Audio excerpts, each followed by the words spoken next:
Hello, welcome back. I'm Statman Dave. Today we're going to be talking things all Paul Pogba. What's his best position? How should United use him to the back end of the season? And where does his future lie? Of course, if you're new around here, please hit that subscribe button. Check out SofaScore link in the description below. But anyway, guys, let's dive in. Of course, we all remember the opening game of Solskjaer's tenure, the freedom that was given to Manchester United with Paul Pogba playing as a Matt Zala in a 3-4-3. As you can see there, the highest average position versus his midfield partners in Ander Herrera and Nemanja Matic. One way of getting the best out of Paul Pogba. I think in terms of where we're going forward with Manchester United, obviously a lot of talk about the 4-3-3, a lot of talk about Manchester United reverting to that formation and getting the best out of. And I think that's something that will definitely benefit Man United, is having a Paul Pogba that is in that central midfield area.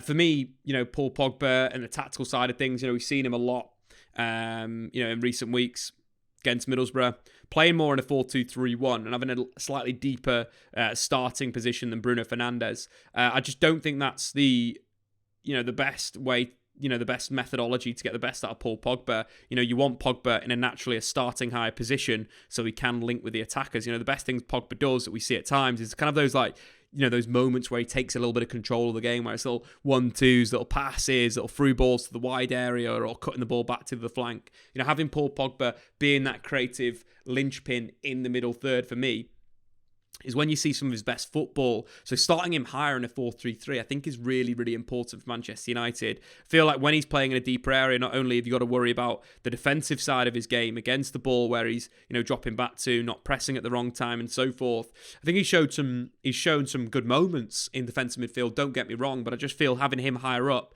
is a little bit more beneficial in an offensive situation, but also from a pressing situation. You take the goal that United scored with the through ball from Bruno Fernandes over the top. It was Paul Pogba that won the ball back in central midfield following a counter-pressing situation that allowed Bruno to slip the ball over the top. And I think that happens a lot more in a three-man midfield for Manchester United, which makes me think that is kind of where you'd want Paul Pogba to kind of be, to perform. Obviously, previously United, he's played a number of different roles. He's also played on the left wing. I don't think that's the position for him right now. I'd rather see the likes of Jadon Sancho and Marcus Rashford play that role. I feel like if you are going to go with that, maybe in the bigger games, you could bring back Fred into the starting 11 and play Pogba wide left. I'm not adverse to that. I think that could be a good role for him, playing as that kind of inside forward. Pogba, if you were to rewind Pogba's years and you get Paul Pogba as a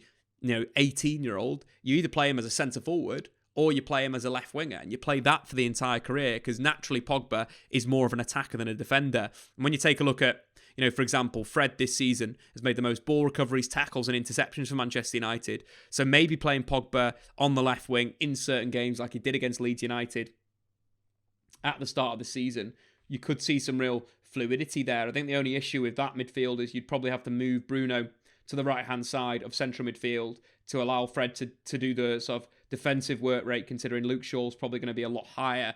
Does that bring the effectiveness of Bruno Fernandes down? Potentially. I think with Bruno versus Pogba, I'd rather see Bruno play in his natural position and on his natural side.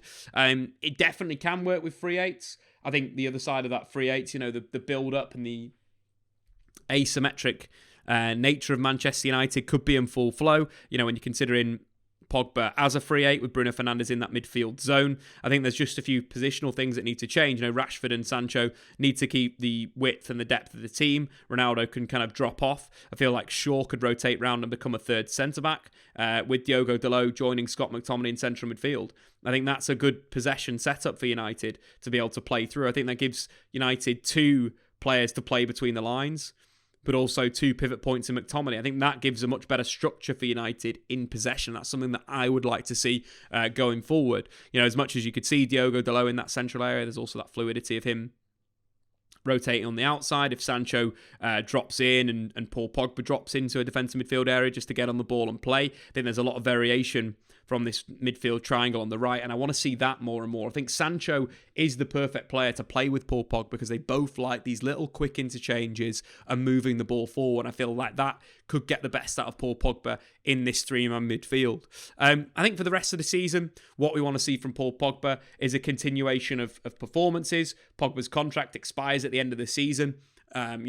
basically Pogba needs to play the best football. He's looking to get the biggest contract of his career, be it Manchester United or at Real Madrid or at PSG. This is the time where he's kind of looking for that move, looking for that motion. And I think looking from a defensive situation, made a good defensive performance against Middlesbrough in the FA Cup. 8 ball recoveries, 7 ground duels, 3 interceptions.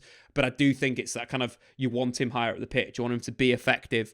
Won the penalty with a really good underlap. But that move, that underlap that he made against Middlesbrough, that'll be more frequent if Manchester United moved to maybe more of a 4-3-3 than a 4-2-3-1. I just think that's something that we need to look at. But again, statistically, United in attack versus Middlesbrough